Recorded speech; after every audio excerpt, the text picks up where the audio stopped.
The morning sun beat down mercilessly on the Afghan mountains as Navy SEAL Team Alpha prepared for another high-risk mission. Staff Sergeant checked his gear one final time, the familiar weight of his rifle bringing comfort in the hostile territory they called home for the past 8 months. Around him, his teammates moved with the practiced efficiency that came from countless operations together. "Intelligence says we've got a high-value target holed up in that compound about 2 clicks northeast," announced Lieutenant Commander Jake, pointing to the satellite images spread across their makeshift table. "Expected resistance is heavy. We go in fast, we go in hard." The team consisted of 8 elite operators, each a specialist in their field.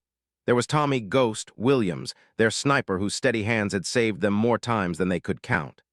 Bulldog Martinez handled explosives with an artist's touch. Mike "Eagle Eye" served as their communications expert, while Danny "Razor" was their reconnaissance specialist. But among all these hardened warriors stood someone who seemed almost out of place. Hospital Corpsman Second Class Sarah Mitchell looked younger than her 24 years, her slight frame dwarfed by the tactical gear she wore. She had joined the team just 3 months ago, replacing their previous medic who had been wounded in action. The SEAL team had been skeptical at first, not because she was a woman, but because she was Navy medical personnel, not a SEAL operator. Sarah had grown up in a small town in Montana, where her father worked as a paramedic and her mother as a nurse. Medicine was in her blood, but so was a fierce determination that had driven her to volunteer for the most dangerous assignments the Navy could offer. She had completed the grueling Field Medical Service School and additional combat training, but the SEAL team remained uncertain about her capabilities in real combat situations. "Mitchell, you stay back and provide overwatch," instructed, his tone carrying the protective concern he felt for all his team members, but especially for their addition. "Your job is to patch us up if things go sideways, not to engage the enemy." Sarah nodded respectfully, though something flickered in her eyes that her teammates had begun to recognize. It was the same look she got when treating wounded soldiers, a quiet intensity that spoke of hidden depths.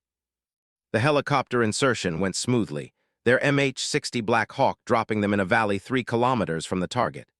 The terrain was brutal, rocky outcroppings, steep slopes, and sparse vegetation that offered little cover. As they moved toward their objective, each man fell into the rhythm of combat movement that had been drilled into them through years of training and experience. Sarah moved with them, her medical pack secure on her back, her M4 carbine held ready but not aggressive.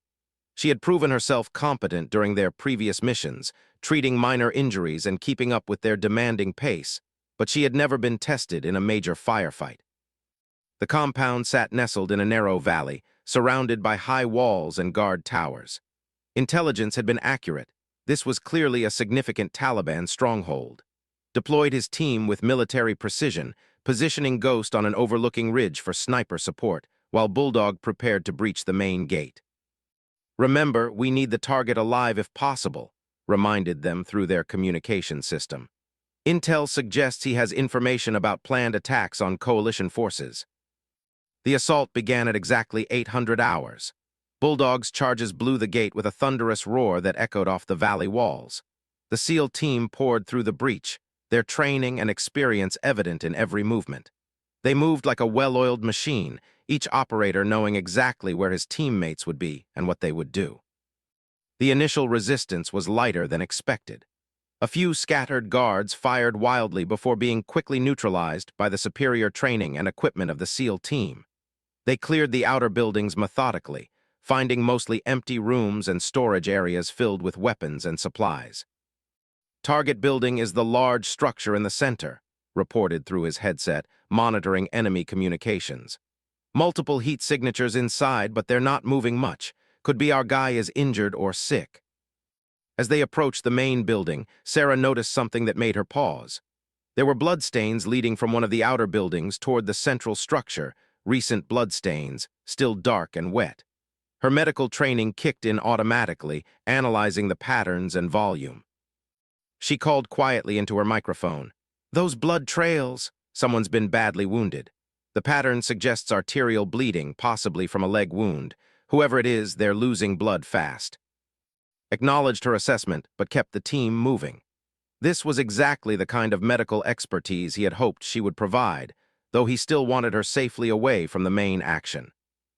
The main building proved to be more challenging. As they prepared to enter, automatic gunfire erupted from multiple windows. The Taliban fighters inside had been waiting, using their wounded condition to lure the Americans into a trap. Bullets sprayed across the courtyard where the SEAL team had positioned themselves, forcing them to take cover behind low walls and abandoned vehicles. "We've got at least 6 fighters in there," Ghost reported from his overwatch position. "I can see muzzle flashes from the second floor, but they're using the wounded as human shields. I can't get a clean shot." Assess the situation quickly. The building had only 2 entrances, the main door they faced and a rear entrance that Eagle Eye reported was heavily fortified. They could call for air support, but the risk to any hostages or wounded civilians was too high. This would have to be solved the hard way. "Bulldog, can you breach the side wall?" asked. Martinez studied the building's structure through his binoculars. "Negative, sir. That's solid stone construction, probably 3 feet thick. It would take too much explosive, and we'd risk bringing down the whole building." For the next hour, the SEAL team found themselves in an increasingly frustrating situation. Every attempt to advance was met with heavy gunfire. The Taliban fighters inside seemed to have unlimited ammunition and were using their elevated position to maximum advantage. Worse, Ghost reported seeing more fighters moving through the valley toward their position. "We're about to have company," he warned. "At least a dozen fighters approaching from the east, ETA about 20 minutes. Felt the familiar weight of command decisions. They could withdraw and call for air support, but that would mean losing their primary objective. They could continue the assault, but with reinforcements coming, the risk to his team was increasing exponentially. And through it all, he was acutely aware that they had wounded people inside that building who were probably dying while they waited. It was then that Sarah Mitchell spoke up with a suggestion that would change everything.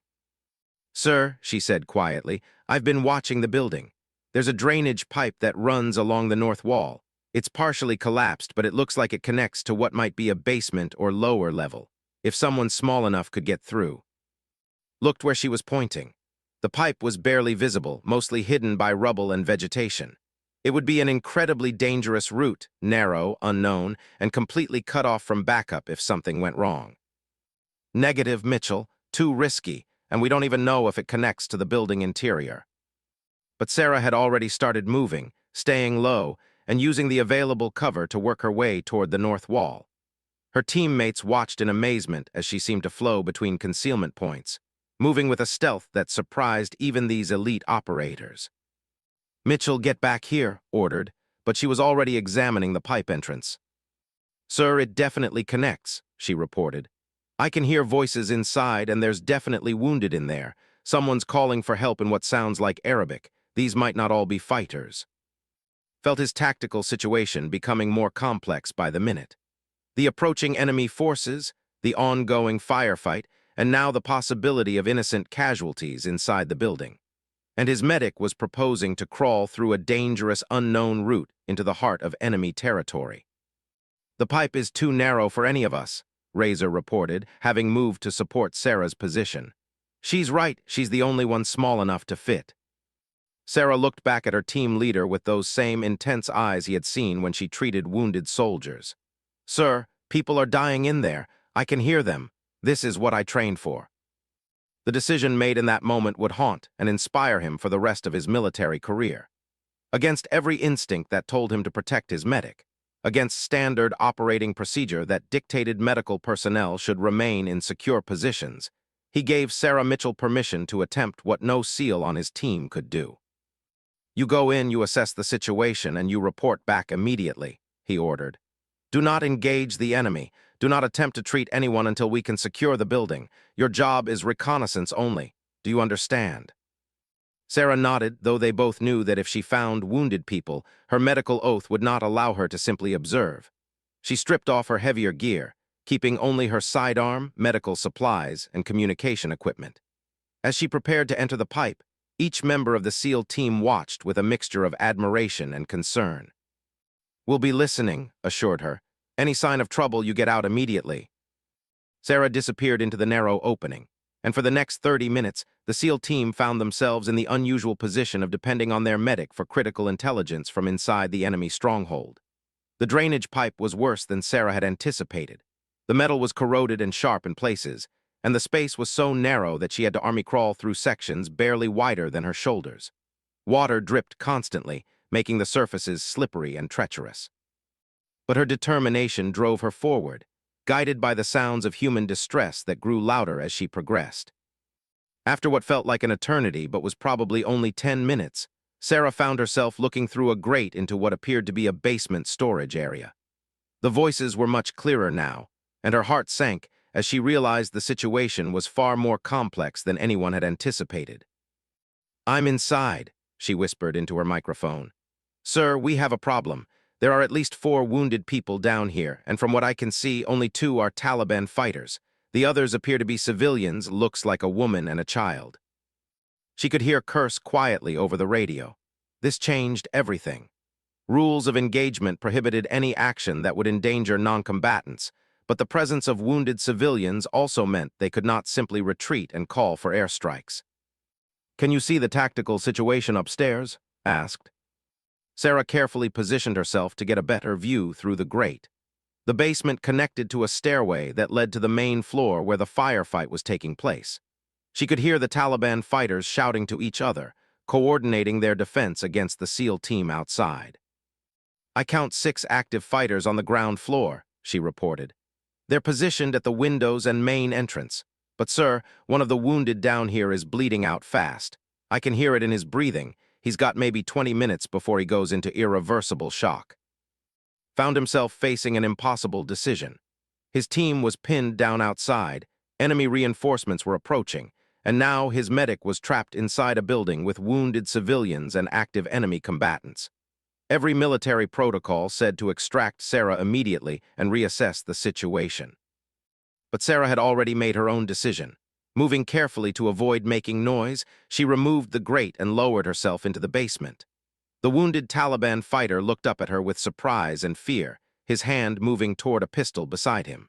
Sarah raised her hands, showing her medical bag, and spoke in the few words of Arabic she knew.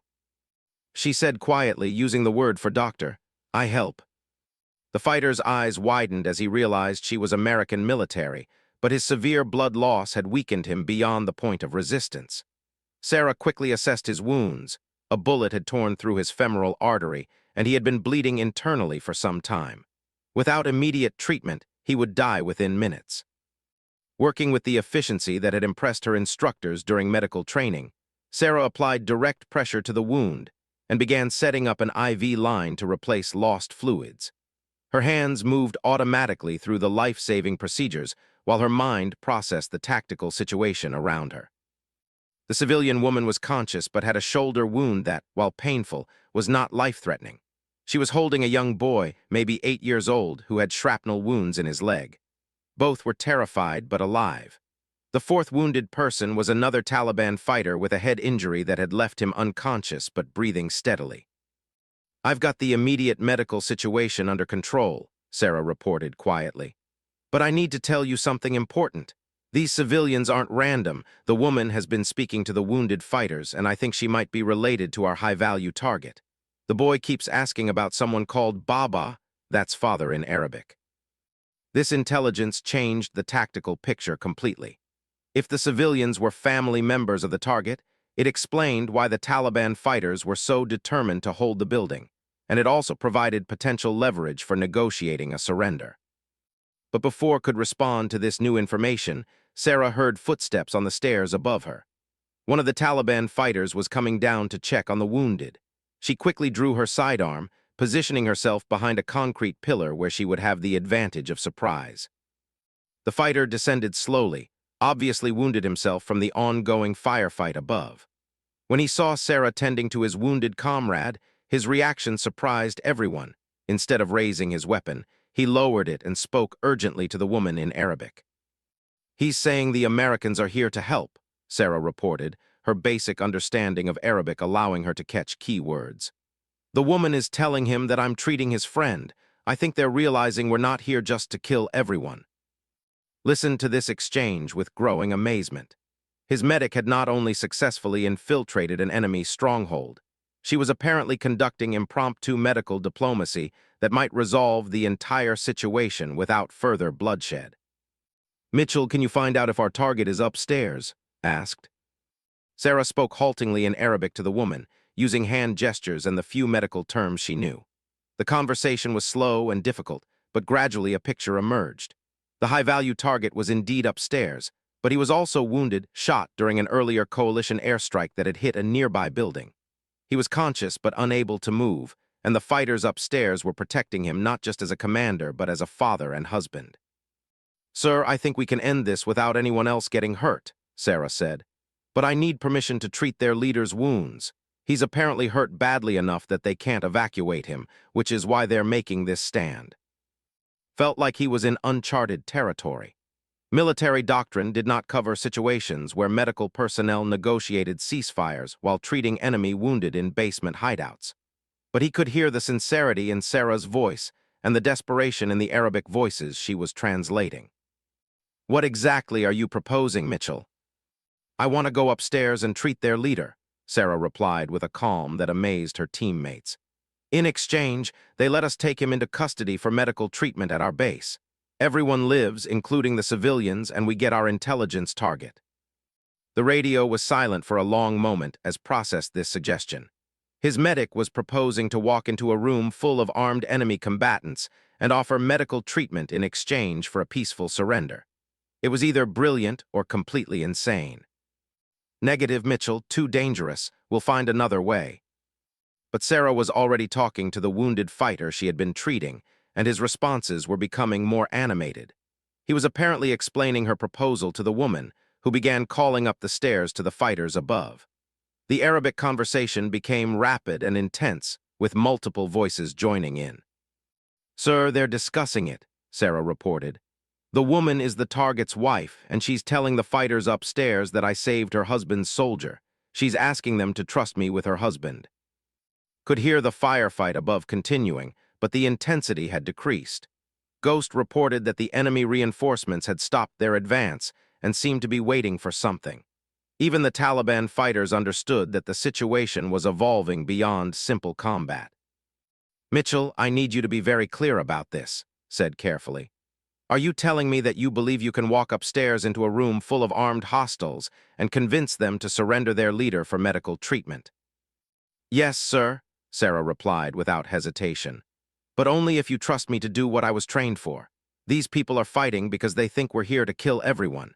If I can show them that we're here to help the wounded, including their wounded, they might choose to save lives instead of throwing them away." Looked around at his team, all of whom were listening to this extraordinary conversation through their headsets. Tommy, Ghost, Williams, the sniper who had seen more combat than anyone, was nodding slowly. Bulldog Martinez, the explosives expert who typically solved problems with controlled demolitions, was looking thoughtful rather than skeptical. "What does your gut tell you, Mitchell?" asked, knowing that in special operations, sometimes intuition was more valuable than doctrine. "My gut tells me that these people are tired of fighting and dying," Sarah answered. "The wounded fighter I treated kept saying, 'Thank you.' He was genuinely surprised that an American would save his life. I think they want this to end as much as we do." Made the decision that would define his career and change how the Navy thought about the role of medical personnel in special operations. "You have permission to attempt negotiations, but you do not go upstairs alone. You take the wounded fighter you treated with you as a translator and guarantor. If this goes wrong, we're coming in hard to get you out." Sarah felt a surge of nervous energy as she helped the Taliban fighter she had been treating to his feet. He was weak from blood loss, but stable enough to walk with assistance. Together, they began the slow climb up the stairs toward what might be either a peaceful resolution or a deadly trap. As they reached the main floor, Sarah could see the Taliban fighters positioned at the windows, their weapons trained on her teammates outside. The sight of their wounded comrade supported by an American medic caused immediate confusion and animated discussion among the defenders. The wounded fighter Sarah had treated spoke rapidly to his comrades, gesturing toward her and pointing to his bandaged leg. Sarah stood quietly, her hands visible and her weapon holstered, allowing him to explain what had happened in the basement. She could see the surprise and uncertainty in the eyes of the other fighters as they tried to process this unexpected development. Finally, one of the fighters, apparently their leader, beckoned Sarah toward a back room. As she followed him, she saw their high-value target for the first time. He was indeed severely wounded, with what appeared to be internal injuries from the earlier airstrike. He was conscious but clearly in significant pain, and his breathing suggested possible internal bleeding. Sarah knelt beside him and began her medical assessment, speaking softly in English while the wounded fighter she had treated translated her words and intentions. The target's eyes widened as he realized she was genuinely trying to help him, not interrogate or harm him. Working quickly but carefully, Sarah determined that he had probable internal bleeding that would require surgical intervention to survive. She looked up at the room full of armed men watching her every move and spoke words that would echo through military medical training for years to come. "Your leader will die without surgery that only we can provide," she said calmly. "I can stabilize him for transport, but he needs a real hospital. You can fight and watch him die, or you can trust me to save his life. But you have to decide now." The silence in that room stretched for what felt like an eternity. Sarah knelt beside the wounded Taliban leader, her hands working steadily to stabilize his condition while armed fighters stood around them, weapons ready but uncertain. The wounded man she had treated downstairs spoke earnestly to his comrades, explaining again how this American medic had saved his life when she could have simply let him die. Finally, the Taliban leader himself spoke, his voice weak but clear. The fighter translated his words for Sarah. "He says he has seen enough death. He asks if you promise to save his life, will your soldiers promise not to kill his men?" Sarah looked up at the circle of hostile faces, knowing that her next words would determine whether this ended in peace or bloodshed. "I promise to do everything in my power to save his life," she said carefully. "But your men have to put down their weapons and let my team inside to help with the evacuation. No one wants any more fighting today." Had been listening to every word through Sarah's radio, and he quickly coordinated with his team outside. "Ghost, can you confirm the enemy reinforcements have stopped advancing?" he asked. "Confirmed," came the reply from their sniper. "They're holding position about 800 meters out. Looks like they're waiting to see what happens here." Made another command decision that went against conventional military wisdom. "All teams, weapons down but ready. We're going to try this Mitchell's way. But everyone stays alert. If this goes bad, we extract our medic and reassess." The next few minutes unfolded like a carefully choreographed dance between former enemies. The Taliban fighters slowly placed their weapons on the floor, keeping their hands visible. Led his SEAL team through the front door, their weapons lowered but ready, moving with the controlled tension of professionals who were ready for anything. When first saw Sarah kneeling beside the wounded Taliban leader, calmly inserting an IV line while surrounded by men who had been trying to kill his team just minutes earlier, he felt a profound shift in his understanding of what courage really meant. This young medic had accomplished something that all their training, equipment, and firepower could not. She had found a way to save lives instead of taking them. "How's our patient, Mitchell?" asked as he approached, his tone professional but carrying an undertone of amazement at what she had achieved. "Possible internal bleeding, definitely needs surgical intervention," Sarah reported without looking up from her work. "I've got him stabilized for transport, but we need to get him to a field hospital within the next 2 hours or we'll lose him." The Taliban leader's wife and son were brought upstairs from the basement, and the reunion was deeply emotional. Even the hardened SEAL operators found themselves moved by the sight of a family being reunited under such extraordinary circumstances. The woman approached Sarah and spoke rapidly in Arabic, tears streaming down her face.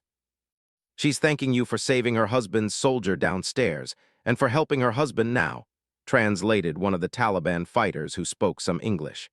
"She says she cannot understand why an American would risk her life for people who were shooting at her friends." Sarah looked up from her medical work, meeting the woman's eyes directly. "Because that's what we do," she said simply. "We help people who are hurt, no matter who they are." The evacuation process required careful coordination. The Taliban fighters outside needed to be informed that a ceasefire was in effect, and the approaching reinforcements had to be convinced not to attack the American helicopters that would be arriving for medical evacuation. Sarah found herself in the unique position of treating enemy wounded while also serving as an informal translator and diplomatic liaison. As they prepared the Taliban leader for transport, he spoke again, and the English-speaking fighter translated his words for the assembled Americans. "He wants to know why you saved him when your country and his are enemies." Sarah paused in her medical preparations and looked down at the man whose life she was fighting to save. "Because before we were enemies, we were both human beings," she answered. "And human beings help each other when they're hurt." The helicopter evacuation went smoothly, with Sarah accompanying the Taliban leader to ensure his medical care continued during transport.